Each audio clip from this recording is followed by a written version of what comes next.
Hello, welcome to this Regional Emergency Operations Center update for Saturday, December 13th, 2025. We're recording this at 11 a.m. Pacific time. I'm Erick Thompson with the Regional District of Okanagan-Similkameen. And joining us today, we have Justin Smith, who is with the Lower Similkameen Indian Band, LSIB. We also have the Mayor of Princeton, Spencer Coyne, who is very active in the Emergency Operations Center in Princeton and regionally as well. We have two guests who are joining us just to monitor their conversation. They'll jump in if they have anything else to add. But we have Sasha Wagnitz with us. Sasha is with Upper Similkameen Indian Band, and Deborah Jones-Middleton is the Senior Manager of Protective Services with the Regional District of Okanagan-Similkameen. Justin, you're out on the road, so to speak. I believe you're on the top of a mountain somewhere monitoring conditions. Can you give us a quick update from your community? Thank you, Eric, and thank you for joining us, everybody. It's much appreciated. The Similkameen River still got a bit of high flow, very dirty right now, but it certainly has receded, so we're happy to see that. Right now in the LSIB area of things, it's actually doing fairly well. We had some worries about a smaller bridge down in the Chipaka area, and the water has fallen quite significantly there, and so our fears are a lot less now than they were before. We're definitely keeping an eye on the incoming weather system. We've got a lot of low valley fog this morning, but again, that's part of the area. This is what we get in our winter months. For the Ashenola Road, it's not good news. But it's not bad news. Now, we flew it yesterday, and there is a lot of significant rock fall on that road. The Ministry of Transportation and Transit has green-lit the removal of the first part of that slide right now, so there is crews and equipment working out at the end of the pavement of the Ashenola. The Ashenola will remain closed, and I believe we're talking now about weeks instead of days. However, due to the saturation of the grounds and the amount of water still coming off the hillside, the warm temperatures, we fully support that closure until it is absolutely safe for everybody who wants to travel up that road. Another part of the flight that we did was we were checking on some of the community that is at 11 kilometer and making sure none of the residents were there. It's mostly summer stuff. But we made sure that there was nobody there. We had a quick look at Cathedral Lodge to make sure that there were no tracks in and out. So right now we're comfortable with remaining at a level 1 EOC, and we're just keeping an eye upriver on our family up there and the folks up in Princeton, Eastgate, Manning Park, and Colmont and Tulameen. And hey guys, we're there with you. And just a reminder, if you could, Justin, for Lower Similkameen Indian Band members who are looking for updates on Ashenola Road or any other updates, where is the best place to go to find those updates? Absolutely. So we posted on our social media pages on Facebook, and I'll be getting something out to the LSIB app here shortly, as well as all of our email folks. And our duty officer line is also active, and I'll give everybody that number. That's 877-418-4631. That's 877-418-4631. Yeah, we did a post here earlier this morning just showing what was going on in the valley and a quick update on the Ashenola, but we'll get that out on paper here shortly, and we're just going to remain exactly like we are right now. We're remaining in touch with the RDOS, the town of Princeton, the village of Caramias, and our family up at Upper Similkameen Indian Band. Excellent. Thank you so much for that, Justin. If you could stand by, we'll go to Mayor Coyne now, who is at the Municipal Hall in the town of Princeton. And Spencer, let's talk first of all about that regional approach. It's so important for the communities to be connected, especially when you've got eyes on the ground at these specific locations. And community members far and wide have been feeding back a lot of information. Yeah, we really do depend on those community members throughout the valley. Tulameen and Eastgate are critical right now. Where the water is going to come from. So knowing what's happening up there has been key. So we've been in regular contact with Tulameen, the regional district, as well as Eastgate Fire Protection Service. And a reminder, we're recording this on Saturday, December the 13th, 2025 at around 11 a.m. So this information, some of it could change, but the key points we're trying to get across here, Mayor Coyne, are when there are alerts and orders in place for events like this that are evolving quickly, and they're changing literally hour to hour in some cases. What is the rationale with keeping those orders and alerts in place when it seems like conditions are getting better? Yeah.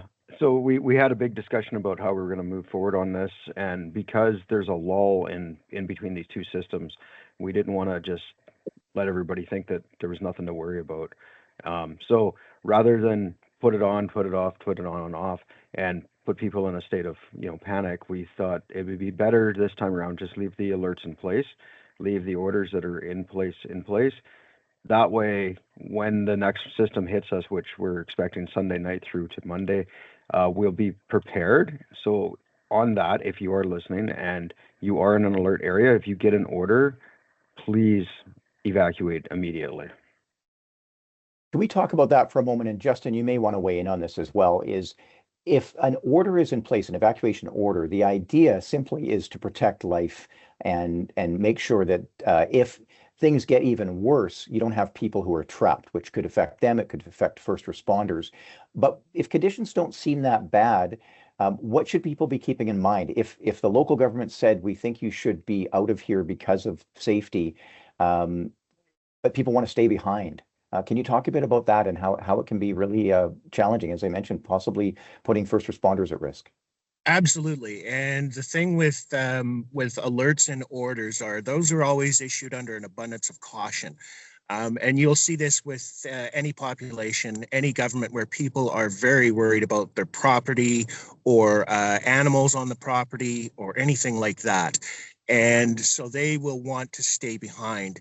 But those orders are issued for a very significant reason. And the value of life over property, it sounds terrible to say, but property can always be rebuilt. Lives cannot. Lives are irreplaceable. So when those alerts or orders come out, especially if you go to an alert status first, have that grab and go bag, all your essentials, all your absolutely significant items that you must have in order to carry on. Like we're talking your documents, your deeds, your wills, anything that is so significant you can't possibly leave behind. Have that already packed and ready to go in a grab and go bag. And then make sure your animals are ready to go as well. I know for some of our ranchers, they worry about their cattle, and this is a worry up and down the valley here in the Similkameen, the Okanagan, the Kootenays. Alert is one of those organizations that can help out. And I would encourage you to go to their Facebook page. I'd encourage you to go and check out their website because they do help move large animals. And given enough notice, we can get everybody safely out of the way. That being said, when there's not enough notice given and you need to go, just grab that go bag and get out of there. We can try and rebuild after, but your life and the life of your family means more than anything. And that's a very good point. Mayor Coyne, would you like to add to that? I think Justin nailed it. When we put these alerts in place, we don't do them lightly. When we put an order in place, we don't do that lightly. Those are to protect you and keep you alive. We understand the significance of it. We understand, especially in our valley, having gone through it just 4 years ago, the emotional roller coaster that it puts you on. But we do pay very close attention to what's happening. So when those orders and alerts come out, those are because we are very confident that this is the right time to do this, and we need you to cooperate with us on those things. And like Justin said, have your go bag ready. Everybody should have a go bag. I'm sure we can put a link in with this description somewhere on what you should have in a go bag. They say plan for 72 hours. Plan for longer if you have to. Yeah, that's a very good point. Prepared BC is a great place to check for grab and go kits, but local governments, including the RDOS, have links as well on what to put in there. I think Justin really hit the point there. Things that you don't want to be without, and that goes from medication to your favorite painting. It could be potentially during an alert is the time to get those things ready and also potentially move to other sites, because during an order, you will possibly have very little time. And that's not the time to take the family piano or your boat or something like that. So that's an important reminder. Again, Prepared BC, if you Google that, I'll look for the specific address. It's a long address, but gov.bc.ca. And I want to mention family as well. Interior Health has been excellent during alert periods where if there's an evacuation alert in place, moving vulnerable populations that they are dealing with. But if you have a family member who maybe isn't part of the medical system or the healthcare system or interior health or anything else, but you know that if an order came, it would be challenging to move them, during an alert is the time to start making those calls. And you can start with the Regional Emergency Operations Center, the RDOS, 250-490-4225. That's 490-4225. We can connect you with resources unless you go directly to your own community. Let's wrap things up now with a final few points. I mentioned that this weather is volatile, and we're finding with wildfires and floods and other emergencies, all the best planning can still take people by surprise if, for example, with an atmospheric river, a system decides to sit for a long time. And that's where we're at right now as of this recording, is that we know weather is coming in. Mayor Coyne, I'll start with you on this one, but we just really have to be prepared potentially for the worst. And that means making sure residents and visitors are ready. Definitely. The other night was a perfect example of that. The storm was supposed to hit the Similkameen side more than the Tulameen side, and we saw the Tulameen rise rapidly. We were somewhat prepared, the best you can. We looked at all the data, but you have to prepare for more than what's predicted. These storm systems do move around, and they will move fast. This next storm system is going to hit from Alaska all the way to California. It's anybody's guess where who's going to get the brunt of it. And then we do have the concern of them stalling, is what they call it, where it sits over top of an area for a long period of time. So we do have to keep very close attention to what the what the Weather Network and what Weather Canada is saying, what Drive BC is saying, but you also need to factor in that could just be a very conservative estimate of what's going to happen. So prepare for worse than what they're predicting. Yeah, good point. Final point to you, or final comments from you, Justin, at Lower Similkameen Indian Band. Yeah, I would again agree with Mayor Coyne. If you prepare for the worst and it ends out better, that's a good way to be. And the way we're seeing the weather develop in our valleys now, and I mean, Spencer and I grew up 10 miles away from each other. I was born and raised on Similkameen lands, and the weather systems that come in, sometimes they're smaller and pack a lot heavier punch. Sometimes they're stretched out. Like you said, this one's going to be a big one from Alaska to California. And if you even look at a map at that point and realize that kind of distance, and then the local variances, the local variables, like, Spencer talked about, Mayor Coyne talked about systems stalling. And once they stall over top and just keep dumping and keep dumping and keep dumping, that moisture's got to go somewhere, right? So if you prepare for the worst, that's a good spot to be in when you don't have to act on the worst. And the biggest thing, again, life over property. We'll hustle hard to help our neighbors, to help our family, to help our folks. Upriver or downstream.